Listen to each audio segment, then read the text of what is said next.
I had waited 6 months for that package.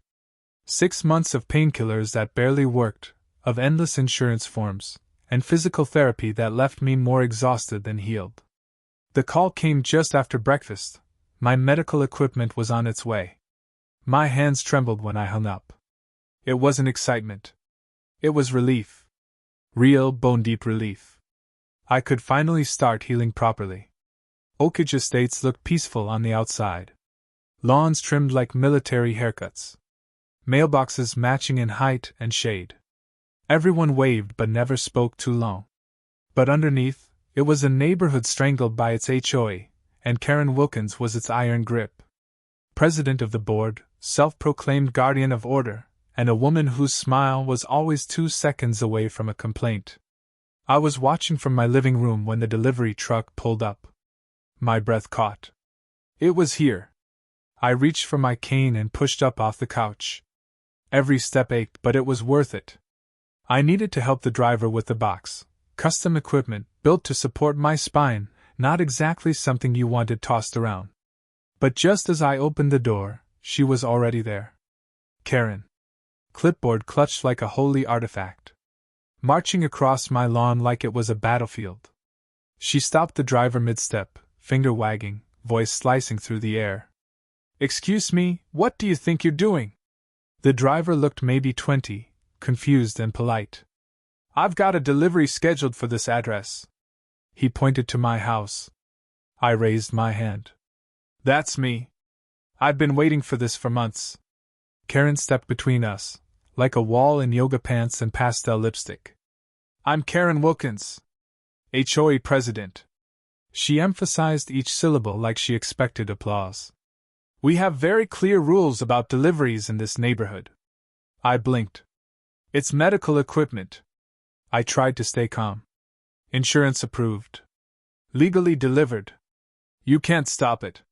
Her eyes scanned me like I was an eyesore she hadn't noticed before. "You should have submitted a delivery form to the board at least 2 weeks in advance. Section 23, paragraph 4. She tapped the clipboard like it was divine scripture. The driver shuffled. "Ma'am, I just need a signature. Then I'm gone." Karen turned to him with a thin smile. "You can leave the package with me. As the HOA representative, I'll make sure it's properly processed." I stepped forward, pain flaring in my hip. "No. Absolutely not. That box is mine. It's custom built. Expensive. I need it today." Karen's expression didn't change. "Then perhaps next time, follow the rules. They're there for a reason." The driver looked back and forth between us, visibly torn. "I need a signature. That's it. Then I'm off." He extended the pad. I reached for it. Karen snatched it out of his hands. "I'm confiscating this delivery until proper paperwork is filed," she declared. "It'll be kept at the community center for processing." My jaw dropped. "That's theft." "It's enforcement," she replied sweetly. "If you had respected the process, we wouldn't be here. I don't care what bylaws you think you're quoting. That's my property. My name. My address." Karen folded her arms. "And this is my neighborhood. We don't allow chaos." I pulled out my phone. "Then you can explain that to the police." Her smirk didn't falter. "Go ahead. My husband golfs with the police chief. They know I'm just maintaining standards." I didn't respond. Just dialed. 911, what's your emergency?" the voice asked. "Yes, hi. I'd like to report a theft in progress. Someone is preventing delivery of medical equipment to my home and attempting to take it." Karen's eyes flashed with something new, realization maybe, or fear. But she didn't back down. Not Karen. She turned to the driver again. "Just put the box in my SUV. You'll be done, and I'll make sure it's handled properly." "Don't you dare," I said. The driver hesitated. I could see it. He wanted out. Karen looked so sure, so commanding. And I looked like a man in pain, angry, in pajamas and a robe. He chose wrong. He rolled the dolly to her SUV, popped the trunk, and loaded my package into it. I finished my call with dispatch. They're on their way, I said, cold and loud enough for the neighbors to hear. You just committed grand theft. Karen climbed into her vehicle, window halfway down. You'll get it back when you respect the process, she said, then drove away with my equipment in the trunk and her nose in the air. I stood in the driveway stunned. Not from pain, but rage. The kind that burns clear and quiet. 20 minutes later, 2 patrol cars arrived. I showed them everything: emails, order confirmation, tracking ID, insurance approvals. Even the HOA's bylaws on my phone. No mention of delivery request forms. No such rule. One of the officers nodded. The other introduced himself as Detective Rodriguez. He was quiet. Listened more than he spoke. Took notes. Asked the kind of questions that told me he wasn't here to brush this off. She acknowledged this was medical equipment? He asked. She did. More than once. He looked at me, then at the paperwork. That's grand theft. He turned and spoke into his radio. Dispatch, I need units to Oak Lane. We have a confirmed felony. Suspect's identity known. That was the first time I felt it, that shift. The air changed. Karen wasn't invincible anymore. And this time, she picked the wrong neighbor to mess with. Detective Rodriguez stayed behind as the other officers drove off to retrieve the package. He asked a few more questions while jotting down notes, his voice low and professional, the kind that made you feel like someone finally cared about the truth. I explained Karen's behavior over the years, the fines for untrimmed hedges, the citations for leaving trash bins out 15 minutes too long, the notices taped to my door like warnings from some suburban dictator. He didn't seem surprised. People like her, he said. They wrap control in paperwork and call it order. But once they step into criminal territory, it's no longer about bylaws. My hands were still trembling. I wasn't used to confrontation, not like that. It wasn't the yelling or the threat, it was the helplessness, watching something vital to me get taken away, knowing someone believed they had the right. 20 minutes passed before another cruiser pulled up, and 2 officers began unloading the box. My medical equipment. Still intact, thank God. They wheeled it inside as Rodriguez followed, calm and steady. We recovered your property, he said. Ms. Wilkins wasn't exactly cooperative, but we explained the severity. I couldn't find the right words to say. Relief hit harder than I expected. Months of waiting, pain, doubt, undone by one cruel act and corrected by something as simple as decency. Is she in trouble? I finally asked. Rodriguez offered the faintest smile. Oh, yes. Grand theft of medical equipment is a felony. Depending on how the DA pursues it, she's looking at real consequences. 3 years max, $10,000 fine. Her lawyer will probably try to spin it, but we've got her on record acknowledging it was medical. I nodded slowly, letting it sink in. The woman who once ticketed a neighbor for planting the wrong shade of flowers was now sitting in a police station, accused of a felony. My phone buzzed. Dozens of notifications. The HOA board had called an emergency meeting.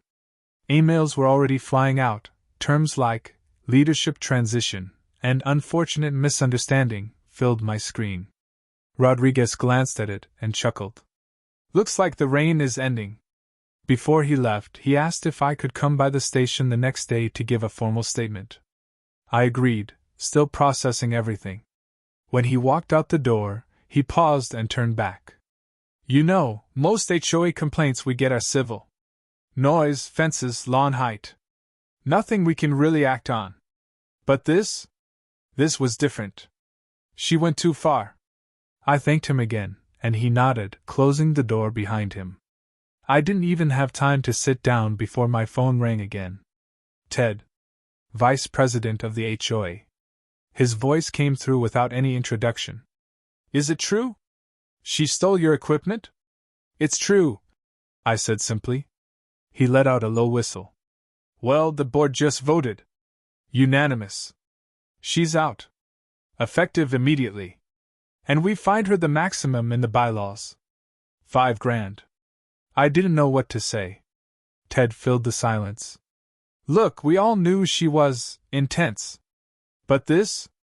No one saw this coming. Honestly, we were afraid of her. Half of us just wanted peace and didn't want her targeting our homes. That didn't surprise me.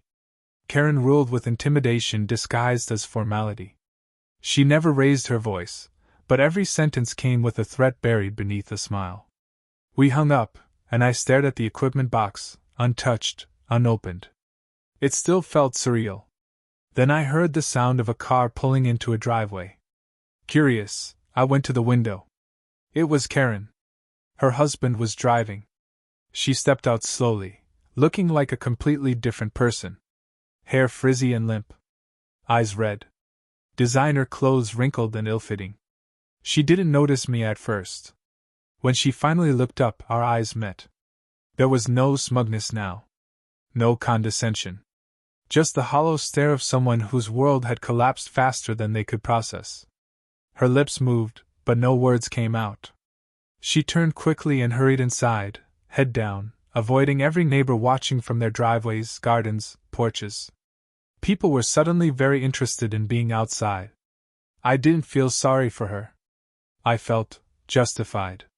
For every person she'd find for a basketball hoop or a slightly off-white fence. For every mother scolded about kids chalking on the sidewalk. For every person who just wanted to live without fear of another email about non-compliant trash bins. She wasn't a villain because of the rules. She was a villain because she weaponized them. And now? The weapon had backfired. I arrived at the courthouse early. I didn't need to be there, but I wanted to see it through. This wasn't just about my medical equipment anymore. It was about all of us who lived under her thumb, who watched neighbors get fined for planting unapproved flowers or leaving a bike on the porch. People called her Karen behind her back, but no one dared say it to her face. She was always untouchable. That changed the second she touched something she couldn't justify away. Karen entered the courtroom with her lawyer at her side. She tried to keep her head high, hair once again styled into place, face painted into a mask of control. But the cracks were obvious. Her eyes darted around the room, avoiding mine, avoiding everyone. She looked smaller than before, like someone who knew she'd overplayed her hand. Her husband sat in the gallery, stone-faced, as if unsure whether to support her or pretend he didn't know her. The judge wasted no time. Charges were read aloud: grand theft, obstruction, and illegal seizure of property. Her lawyer attempted a polished defense, claiming confusion, a misunderstanding of HOA protocol, a misjudgment in the heat of the moment. But the delivery footage, driver statement, police report, and my documentation left little room for doubt. The judge turned to me and asked if I wished to speak. I stood slowly and faced the court. I didn't rant. I didn't yell. I told them what had happened. How I'd waited for months in pain. How one person decided she was more important than the system, more important than someone's health. I told them how Karen used her position not to help her neighbors but to dominate them. I ended with one sentence. This wasn't a mistake, it was a pattern. Karen didn't look at me while I spoke. She stared straight ahead, jaw clenched. When the judge spoke again, there was no emotion. Just facts. Karen Wilkins was found guilty of grand theft. Because the item in question was medical equipment, the crime escalated. Her sentence, 18 months probation, a $7,000 fine, and 200 hours of community service, assigned to a medical equipment distribution center that served low-income patients. That last part hit her like a punch. I saw it in her face. Her composure cracked. Her eyes widened, and for a second she looked at the judge like he'd personally betrayed her. Then she snapped. But I was just enforcing the rules, she cried out, voice breaking. I didn't steal, I protected the community. Her mascara ran. Her lawyer tried to calm her. She shook him off. This isn't justice. I built that HOA from nothing. I gave them structure. The judge didn't reply. He simply moved on to the next case as if she were just another file. That silence, cold, bureaucratic, final, was the exact treatment Karen had given everyone for years. No empathy. No flexibility. Just process. Outside the courthouse, reporters had already picked up the story. A local channel was setting up a camera crew. Karen's name was trending locally. People who'd once whispered complaints were now sharing screenshots, stories, emails. It was like someone had flipped a switch, and suddenly no one was afraid anymore. Her power didn't just fade. It imploded. Later that evening, I received another call from Ted. He sounded different, lighter. "We voted to dissolve her policies," he said. "All of them. Starting fresh. We're writing new guidelines with input from the residents this time. No more one-person rule." I told him I was glad, genuinely. He paused for a moment. "And hey, thank you. You didn't just stand up for yourself. You broke something the rest of us were too scared to face." That stuck with me. Not because I felt like a hero, but because he was right. Fear lets people like Karen thrive. All it takes is one person saying no. News of her sentence spread quickly. Some people were gleeful. Others quietly satisfied. A few still defended her, but even they seemed unsure, as if they'd hitched their loyalties to someone who turned out to be exactly what the whispers claimed. What surprised me most was what came next. A week later, I got a letter in the mail. Not from Karen. From her husband. Handwritten. He apologized, not just for what happened, but for enabling it. He said he stayed quiet for years because it was easier than fighting her. That he didn't agree with what she did but never stopped her either. It was the first honest thing I'd seen come out of that house. Karen didn't appeal her sentence. She started her community service quietly. No cameras. No defiance. Just a woman handing out the kind of equipment she once stole. I didn't watch. I didn't need to. The point had been made. I didn't expect the final part of this story to come with peace, but it did. After everything, 6 months of waiting, one outrageous theft, a public trial, my life started to feel normal again. The equipment that had been held hostage now sat in my home where it belonged. Every time I used it, I felt something deeper than physical relief. I felt like I'd reclaimed control. Not just over my health, but over my place in the neighborhood. Karen disappeared from public view. No HOA updates. No passive-aggressive flyers. No emails about lawn measurements. For the first time since I moved into Oak Ridge Estates, the inbox was quiet. The silence felt earned. The neighbors changed too. People who barely made eye contact before were now waving, stopping for brief conversations. I heard stories from them, how they'd been fined for kids leaving chalk drawings on driveways, or how holiday decorations were threatened with removal because they didn't match community color schemes. Everyone had a story. Everyone had tolerated it, hoping to avoid being next. But once the dam broke, there was no going back. Ted took over as interim president, but he made it clear the HOA was going to function differently. No more unchecked authority. No more secret meetings. He scheduled open forums, encouraged feedback, and took votes on new leadership. He even sent out a survey asking if people wanted to abolish the HOA entirely. I didn't think that would pass, but the gesture alone was something new: respect. One morning, while adjusting the equipment, I got a knock on the door. It was Detective Rodriguez. Off duty, no badge, just a coffee in one hand and a casual smile. He said he was in the area and wanted to check how things turned out. I invited him in.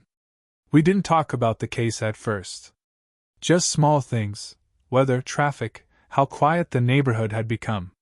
Then he glanced at the equipment and said, "It's good to see it where it belongs." I asked him what happened after sentencing. He told me Karen completed her first week of community service. No press. No excuses. Just hours spent unloading boxes and helping strangers, most of them too poor or too sick to know or care who she was. He said the center's director reported she cried on her third day after hearing a patient thank her for helping carry something to their car. I didn't know how to feel about that. Part of me thought it was deserved. Another part wondered if she'd finally learned what it meant to serve instead of control. I asked him if she'd face anything more. He shook his head. No appeals. No additional charges. Her lawyer kept it contained. But the record stays. It'll follow her. Then he said something I didn't expect. You should know, you made this happen. Most people complain. You acted. That matters more than you think. I thanked him, and he left without fanfare. Just a nod, like he understood that closure didn't need a spotlight. Weeks passed. Karen didn't return to HOA business. Her house sat quiet. Curtains drawn. Occasionally, her husband was seen doing yard work alone. Then one evening I saw her. She was walking down the street, carrying a tote bag, nothing special. But this time, no clipboard, no entourage. She didn't walk with the sharp steps of authority. She walked like anyone else. She noticed me watching. Paused. There was a moment where she looked like she might say something. But instead, she nodded, just once, and kept going. That was enough. The next HOA meeting was the most crowded I'd ever seen. Not because of anger. Because people finally felt safe enough to show up. Ideas flowed. Complaints got real answers. Someone suggested turning the old community center storage into a shared workshop space. Ted loved it. Volunteers signed up. The same center Karen once claimed as her tool of control was becoming something people could actually use together. One night, I sat on my porch, watching the sun dip below the rooftops. I saw kids playing on the sidewalks again. A neighbor was installing wind chimes without a permit. Someone else was putting up early Halloween decorations, even though it was barely September. And no one said a word about it. The world didn't change. But the air felt different. That's the funny thing about power. It only works if people let it. And Karen? She built her little empire on fear, on silence, on people shrugging and saying it wasn't worth the fight. But when you call it out, when you challenge it, even once, it breaks the illusion. And once that happens, it doesn't come back. The story didn't end with headlines or a dramatic explosion. It ended with a box, delivered late but finally mine. With a neighbor who finally felt heard. With a woman who learned that rules without compassion are just cages in disguise.